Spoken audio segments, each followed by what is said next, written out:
The Gettysburg Address by Abraham Lincoln. Abraham Lincoln's address at the dedication of the Soldiers' National Cemetery in Gettysburg, Pennsylvania on November 19, 1863 has come to be regarded as one of the greatest speeches in American history. 77 years ago, our fathers brought forth on this continent a new nation, conceived in liberty and dedicated to the proposition that all men are created equal. Now we are engaged in a great civil war, testing whether that nation or any nation so conceived and so dedicated can long endure. We are met on a great battlefield of that war.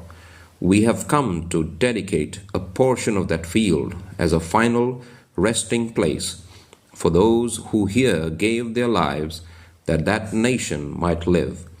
It is altogether fitting and proper that we should do this. But in a larger sense, we cannot dedicate, we cannot consecrate, we cannot hallow this ground.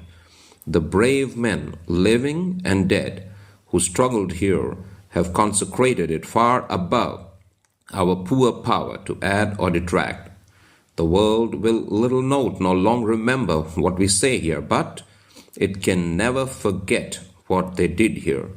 It is for us, the living, rather, to be dedicated here to the unfinished work which they who fought here have thus far so nobly advanced.